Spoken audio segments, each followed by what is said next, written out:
Welcome to the Fourth Line Hockey Show. I'm your host, Willie Plouffe. We're on the road today. Actually, we're not on the road. We're at Royal Sports Shop. Once again, always at Royal Sports Shop, having a good time.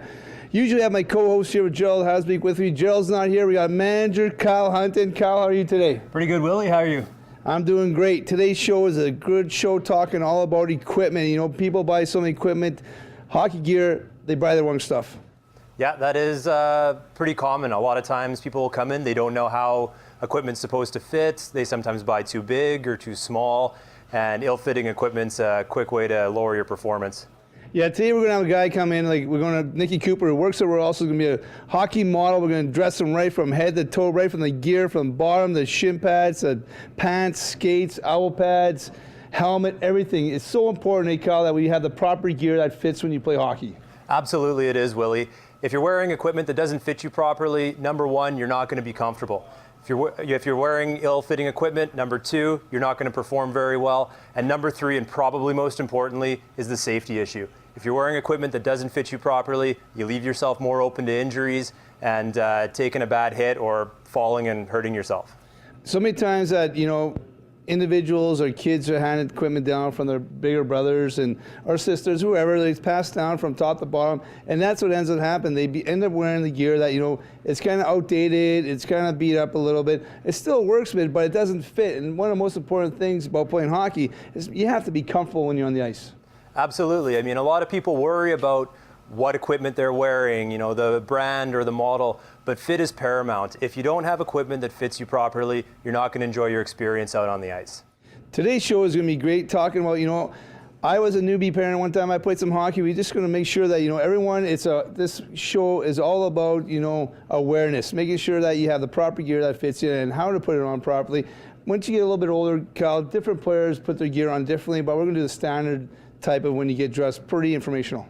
That's absolutely right. I mean, as players get older and they develop their own styles, they understand what's more comfortable for them and how they want their equipment to fit. But for the little guys and for new parents who aren't super familiar with how to fit equipment in the sport, one thing that we really like to focus on here is making sure that the kids are getting the right fitting equipment. As I said before, you can't stress enough the safety issue. Hockey's a high contact, high impact sport, and you need proper fitting equipment in order to play it properly. And you know, and we always talk the stories about there. I'm going to share a story I thought was pretty sweet. When, you know, I was playing hockey and my dad, you know, sometimes things got a little bit tough. I had my brother's gear. He's like 5 years older than me. He'd be cutting down the shin pad, make sure it fits me. And I just like, you know, come on, we can't go find myself. Until we met at Royal Sports Shop, it was all a little bit different. Oh, I had the same things growing up too. I mean, every once in a while, my dad would come home with a piece of equipment that wouldn't fit great, so my mom would get out the sewing kit and stitch up one of the straps, or, you know, we just kind of make it work. And, you know, these days with how fast people are getting and how the kids are getting bigger, you know, that's something that's just dangerous to do right now. Life is all about chances. Made, given, and taken. Chances missed. And chances that change everything. Chances to try, to fail, and then try again. Chances to grow. Chances to change. Chances to learn, teach, lead. Chances. It's all about what you do with them. Boys and Girls Clubs of Winnipeg. Donate. Check us out. Make the call. Pants, pants, pants. I am folding the pants. The pants are long. Do they go on my head? Do they? Do the pants go on my head? No, they go on. Everyday moments can become teaching moments because learning starts long before school does. Give your child the start they need at bornlearning.org. Let's go, let's go!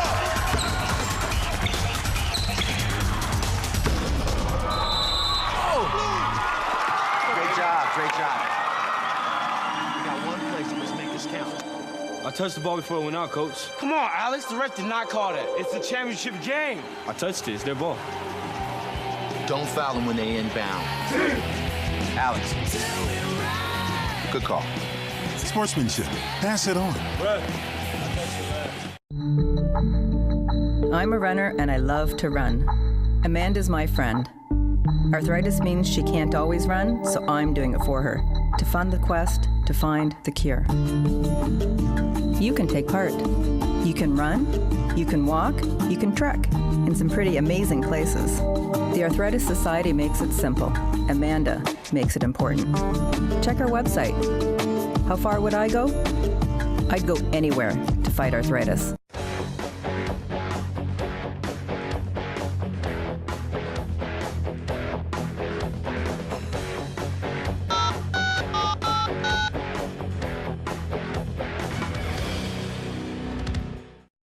Welcome back to Fourth Line Hockey Show. I'm your host, Willie Plouffe. Once again, back at World Sports Shop. We are here with Nicky Cooper. Nicky, how are you today, buddy? Good. Glad to be here. Attaboy, glad to hear Nicky here. And of course, we're here with Kyle. We're going to be sizing up Nicky about the gear right from top to bottom here. Kyle's going to get him suited up. So everybody out there and watching the show, it's all about making sure that you put the proper gear on and how to dress as a hockey player. Female or male, doesn't matter. Got to be able to put the right gear on. Kyle, I'm going to let you take it away. Here we go, buddy. Sounds good, Willie. So what we're going to start off talking about here, I'm just going to move these so you can see, is something that gets overlooked a lot, and that's the proper skate sock. There are a couple of different options when you're talking about socks you can wear inside your skates. This particular one here is a Bauer Elite sock. What a skate sock will offer over your general cotton sock is a seamless insole. A seamless inside, so you're not going to have that steam rubbing against your foot. They're very well ventilated. They'll be moisture wicking, so they'll take the moisture from your foot to the outside of the garment. And what this particular sock offers as well is a Kevlar weave through it to protect against the possibility of having a skate blade or a stick blade cutting the back of your leg there. So that's an excellent safety feature in these kinds of socks. Moving on, the next thing we're going to look at are shin pads and how to fit shin pads properly. Nick, you want to throw one of these on?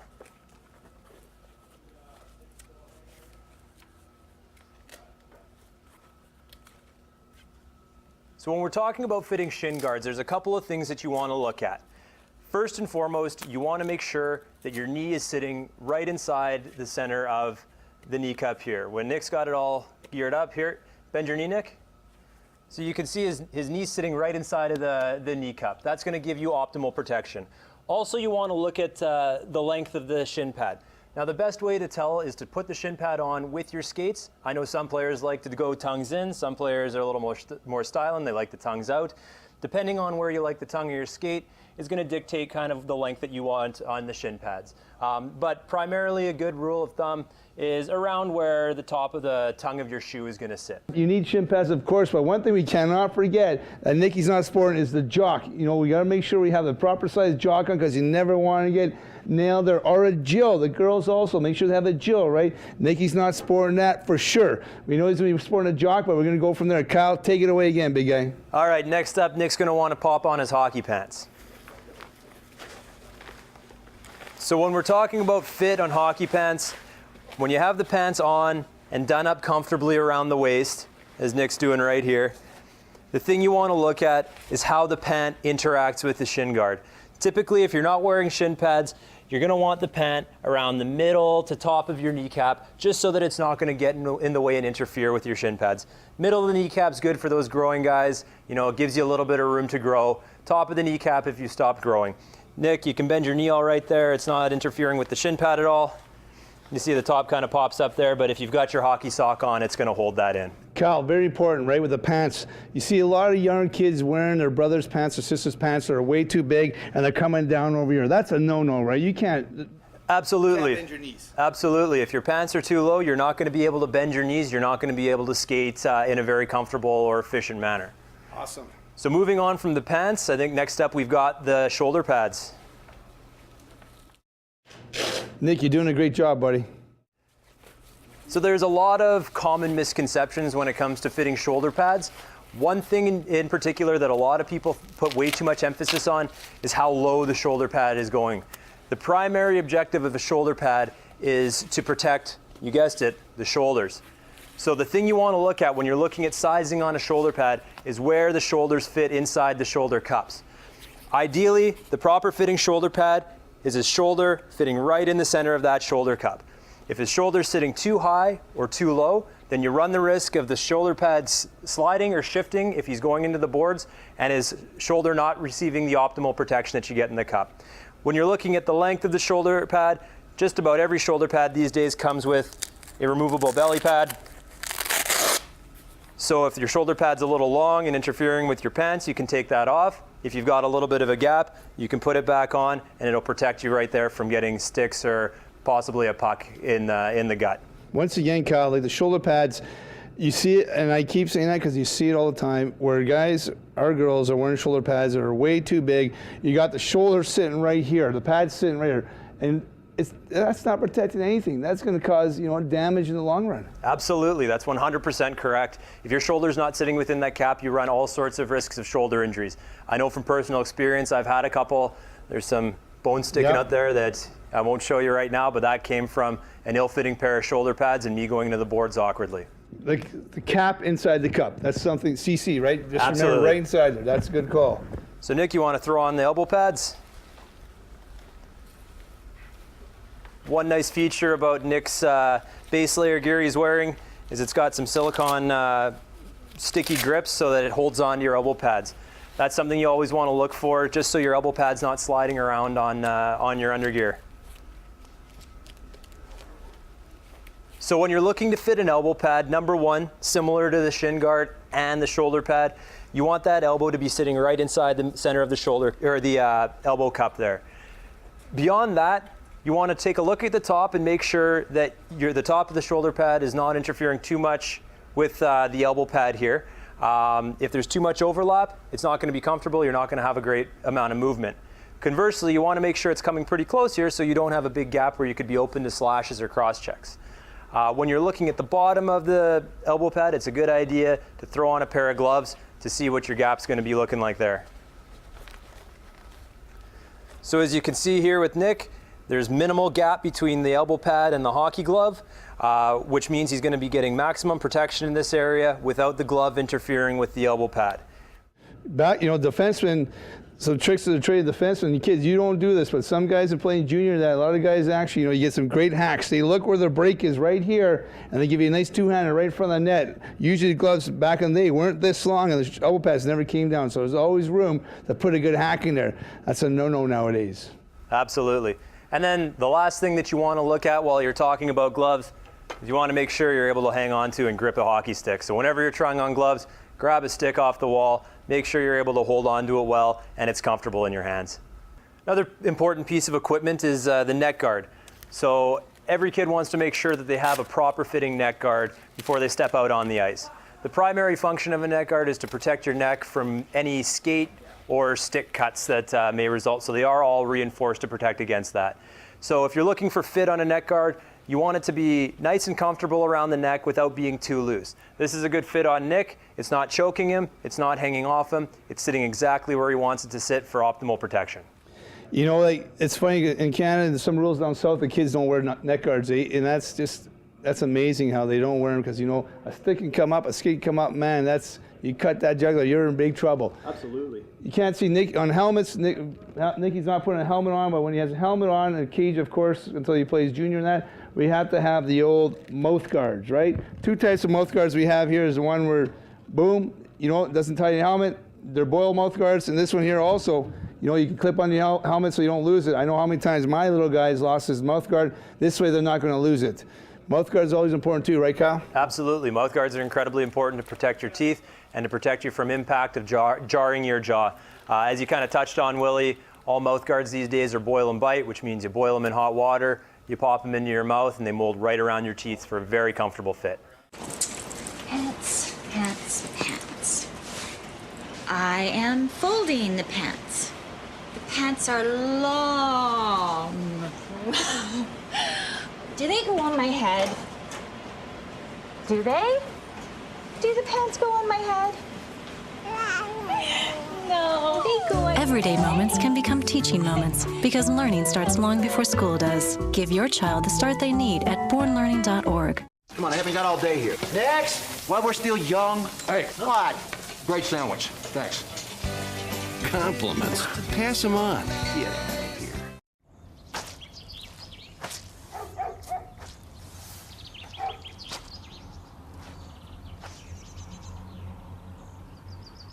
Hi.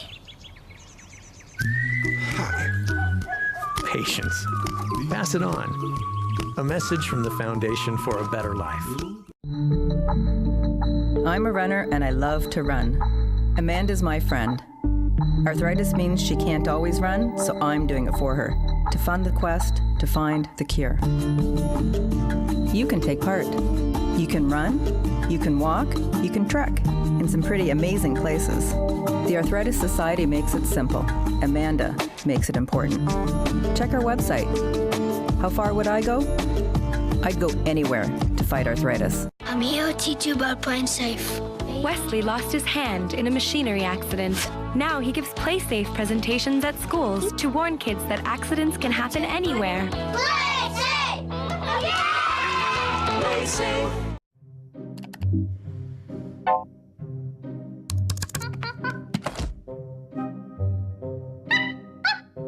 You don't need a media monkey to make healthy choices. Think for yourself. A message from Concerned Children's Advertisers. Welcome back to Fourth Line Hockey Show. We are here back with Nikki Cooper and Kyle from Royal Sports Shop. We're going to be looking at now the proper sizing of skates and the insoles of skates. It's very important, Kyle, to make sure you have proper size skates because big part of the game. 100%. Of all the pieces of equipment that are going to affect your game, skates is going to definitely be the number one most important. When we're talking about fitting skates, there are three main things you really want to focus on. Number one is making sure that your heel is properly fit and locked into your skate. When you're talking about locking in a heel, essentially what we want to lock in is this joint right back here. That's called your subtalar joint. I'm sure everybody's heard the term ankle bender before. If you look at your ankle joint, there's not a lot of side-to-side movement there. What ankle benders are actually experiencing is their heel not being locked properly into the skate and having rollover there. This joint is designed naturally to provide some natural cushioning while you're heel striking while humans walk or run. While you're skating, you're not heel striking. It's an unnatural movement. So what we need to have is that heel joint locked securely into place in your skate. Number two, what you want to make sure is you've got the right size of skate. So that we're talking about lengthwise here. For a full-grown adult, that could be when you're standing up, your toes are just brushing the end of the skate. That way, when you bend your knees and you get into your skating stance, your foot will contract and give you a little bit of room for comfort, but not so much room that your foot's going to slide around and get blisters. For the kids, we understand you're going to need a little bit of room for growth there. So what we like to do is check the back with a pencil. If a pencil can snugly fit down the back of your skate, you got enough room for growth, but it's not too big that you're going to experience a sloppy fitting skate. The reason we use a pencil is that a pencil width is exactly one size on a skate fitting Brannock. The third thing that I talked about is you want to make sure that the instep is fit properly. When I talk about instep, I mean the distance between the heel of your foot and the top of your foot up here. Proper fitting instep is the two sides of the skate fitting flush with the top of your foot. So what I'm going to do is get Nick to throw this skate on here, just to illustrate what I mean by the instep fit.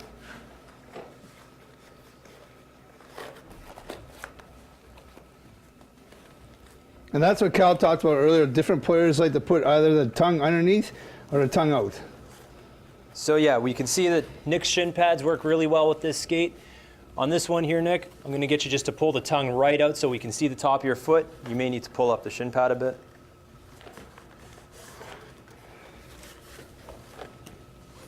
So when we're talking about instep, the best way to measure that is to run a pencil from the bottom of his, from this part of his foot right on up, and make sure that his foot is as flush as it can be against the pencil with the sides of the skate. This will protect against lace bite or any undue pressure from the tops of your skates or from your laces being tied up. Bro, Cal, that is great. Lace bite, something like that, you know, that's something, you know, people don't know about. Like, you know, they tie skates pretty tight to somebody and the laces are cutting in. That's a great way to show and measure it up. Absolutely. That lace bite's one of those things that could really make your skating experience incredibly unpleasant. So you really want to focus on instep. That's something that gets overlooked an awful lot. Need to be comfortable. What about the pencil, the back there, in the back of the, you know, when you're leaning forward there? Yeah, the pencil in the back. Yeah. You want your toes pressed right up against the front of the skate, and then you slide the pencil right back there so that you can touch the bottom of the skate, but you want it nice and snug in the back. So Nick's a growing boy here. We got the pencil right back there. It's snug. There's no wiggle room. So Nick's got about a size worth of growth out of that skate, so it should last him for a couple of years or until he's done growing. So if it's over a pencil, bigger than a pencil, thicker than a pencil, then it's too big of a skate for the kid. Absolutely. If you've got more room than a pencil, you're looking at more than a full size room for growth. What you're going to experience there is what I was talking about as far as the heel not being supported. So you're going to end up being a bit of an ankle bender, quote unquote. And even more importantly, your foot's going to be moving around within the skate. So number one, that's going to cause friction, and friction leads to blisters. And blistering on your foot while you're skating can absolutely ruin your day. And even in conjunction with that, if your skate's not fitting properly and your foot's moving around inside it, you're not going to perform very well because you're not going to be getting a great fit out of your skate. Now, how about Cal? When everyone also asks you, where are your toes? Some players like the toes scrunch. Some players, like. Is there anything that you need to know about where your toes should be for a proper fit? Obviously, the back of the boot, most important with a pencil and that. Yep. But maybe some dudes got some pretty long toes, or what's happening? Well, typically what we suggest, and there is some personal preference that comes into play here to a point, but when you're a full-grown adult and you're standing flat-footed in your skates, you want your toes just brushing the end of the skate.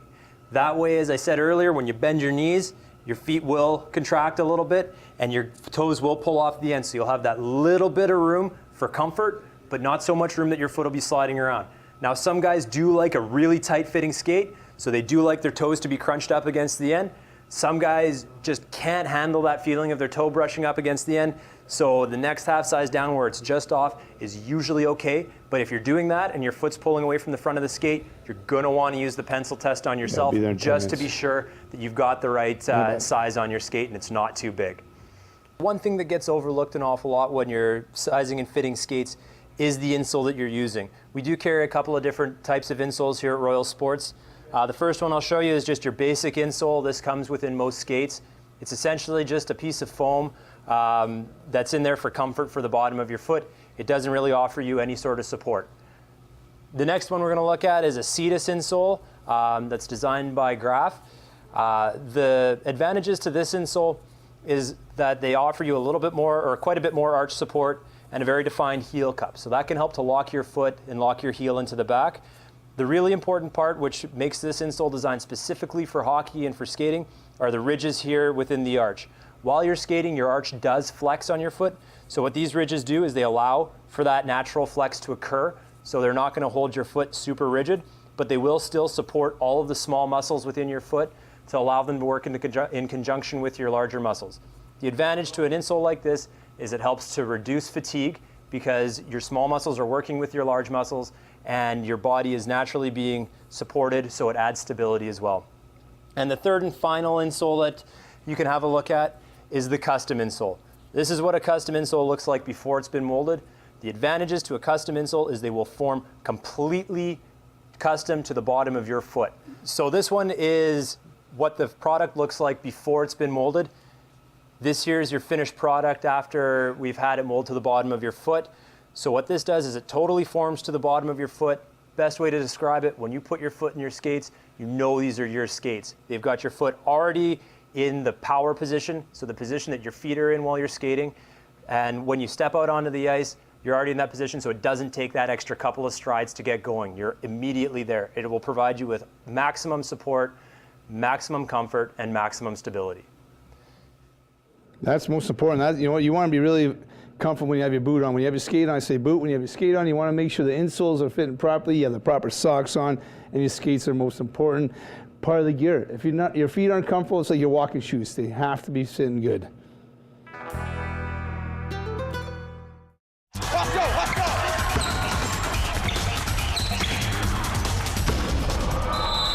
Oh! Great job, great job. We got one place, let's make this count. I touched the ball before it went out, Coach. Come on, Alex, the ref did not call that. It's the championship game. I touched it, it's their ball. Don't foul them when they inbound. Alex. Good call. Sportsmanship. Pass it on. Life is all about chances. Made, given, and taken.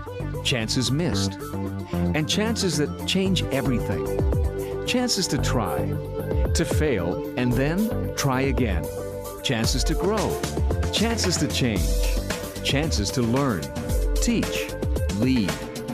Chances. It's all about what you do with them. Boys and Girls Clubs of Winnipeg. Donate. Check us out. Make the call. Welcome to Cardio Salsa Dancercizer. Hola, my name is Carmen Anastasia, and you are fat. That's right. So if you want to get into shape just by dancing, then I have a sexy salsa samba Latin cha-cha that you're gonna love. So if you want to burn them calories up caliente style, then you know what to do, gorritos.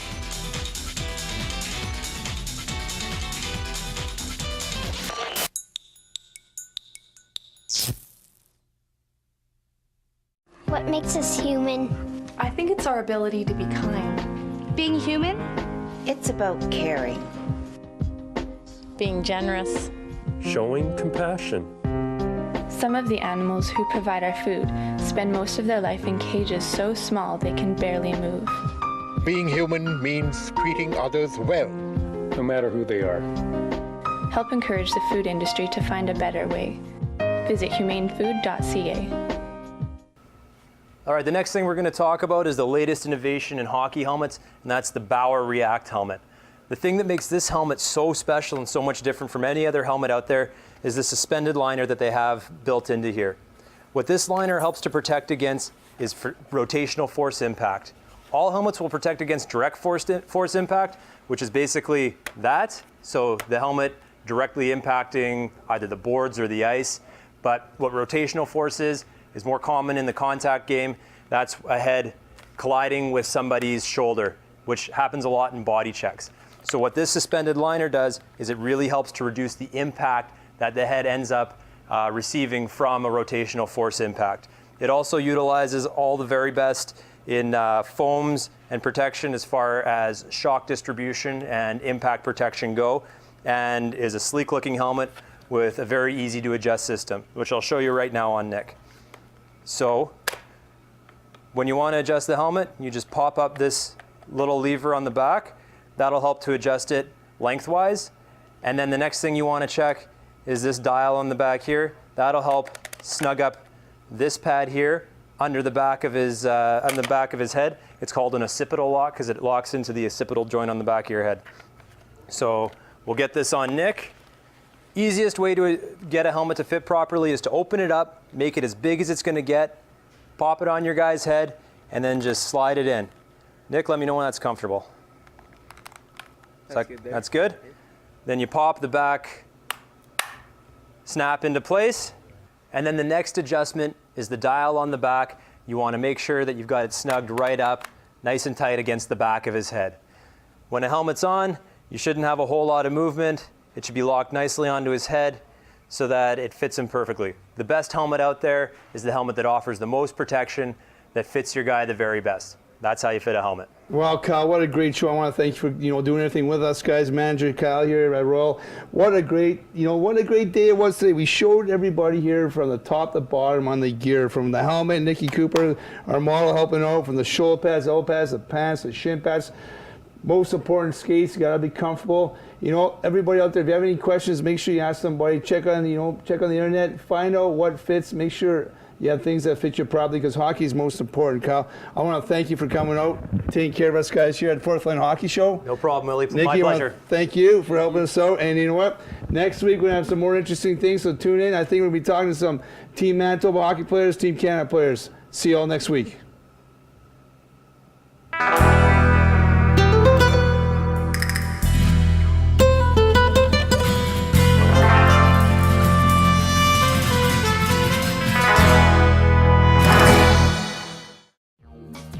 The opinions expressed on the program you have just watched are not necessarily those of Shaw Cable Systems or of this station.